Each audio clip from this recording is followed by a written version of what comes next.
ఒక బెల్లం ముక్క వేసి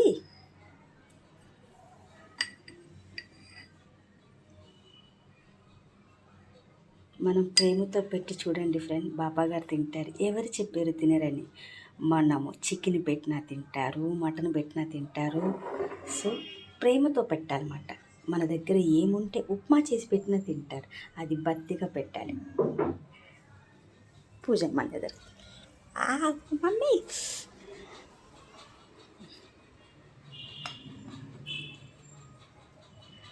తండ్రి స్పూన్ పెట్టాను, కాలిపోతుంది.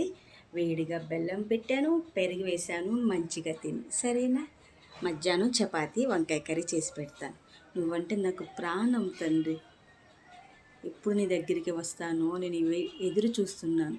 కనీసం షిరిడీ కూడా రాలేదు. షిరిడీ వెళ్దాము అంటే ఏదో ఆప్షన్. ఎందుకు నీ దగ్గరికి నేను రాకూడదా? ఖచ్చితంగా వచ్చే నెల ఖచ్చితంగా నీ దగ్గరికి వస్తాను. ఎందుకంటే బాబు చిన్నప్పుడు 6 సంవత్సరాలప్పుడు వాడికి గుండు కొట్టించడానికి వచ్చాను. ఇప్పుడు వాడికి 20 సంవత్సరాలు, ఇంకా రాలేకపోతే. వైజాగ్లో ఉన్నప్పుడు 2 డేస్ జర్నీ అయితేనే వచ్చాను. హైదరాబాద్కి షిరిడి చాలా దగ్గర అంట, నాకు తెలీదు. ఖచ్చితంగా వచ్చే నెల 20 తారీఖు కల్లోకి నీ దగ్గరికి వచ్చేటట్టు, మన డబ్బులు వచ్చేటట్టు చూడు తండ్రి. Please please please Baba.